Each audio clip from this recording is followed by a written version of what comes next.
So if you want to change the world, start off by making your bed. If you make your bed every morning, you will have accomplished the first task of the day. It will give you a small sense of pride, and it will encourage you to do another task, and another, and another. And by the end of the day, that one task completed will have turned into many tasks completed. Making your bed will also reinforce the fact that the little things in life matter. If you can't do the little things right, you'll never be able to do the big things right. And if by chance you have a miserable day, you will come home to a bed that is made, that you made. And a made bed gives you encouragement that tomorrow will be better. To pass SEAL training, there are a series of long swims that must be completed. One is the night swim. Before the swim, the instructors joyfully brief the students on all the species of sharks that inhabit the waters off San Clemente. They assure you, however, that no student has ever been eaten by a shark, at least not that they can remember. But you are also taught that if a shark begins to circle your position, stand your ground. Do not swim away. Do not act afraid. And if the shark, hungry for a midnight snack, darts towards you, then summons up all your strength and punch him in the snout, and he will turn and swim away. There are a lot of sharks in the world. If you hope to complete the swim, you will have to deal with them. So if you want to change the world, don't back down from the sharks.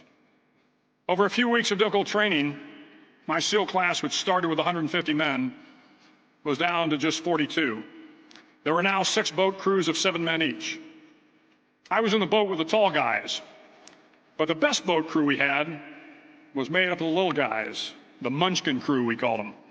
No one was over 5'5". The Munchkin boat crew had 1 American Indian, 1 African American, 1 Polish American, 1 Greek American, 1 Italian American, and 2 tough kids from the Midwest. They out-paddled, outran, and outswam all the other boat crews. The big men in the other boat crews would always make good-natured fun of the tiny little flippers the Munchkins put on their tiny little feet prior to every swim.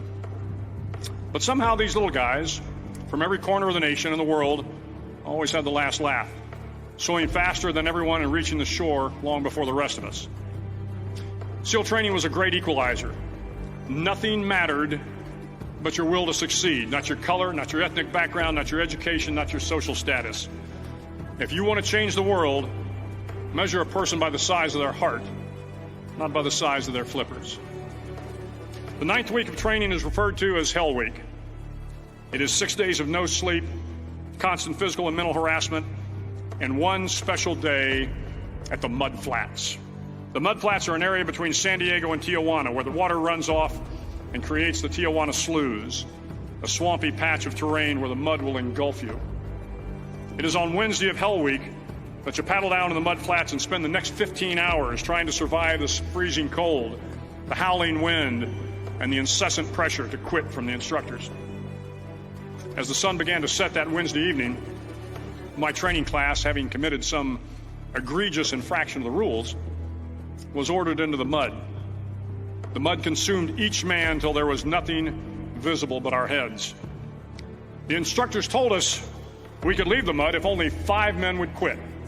Only 5 men, just 5 men, and we could get out of the oppressive cold.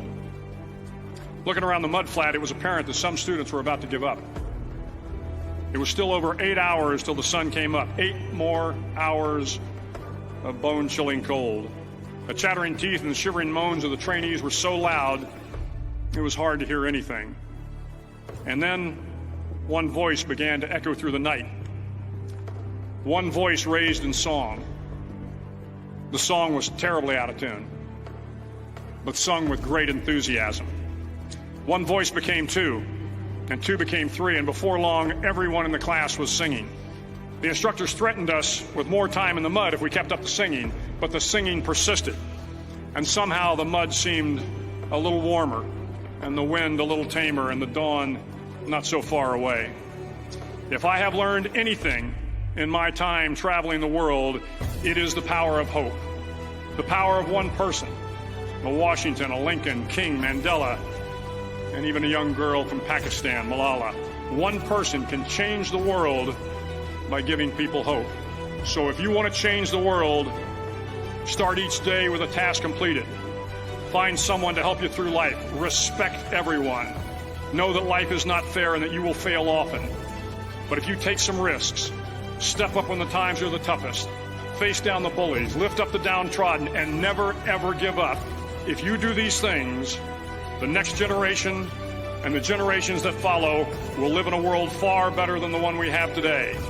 And what started here will indeed have changed the world for the better.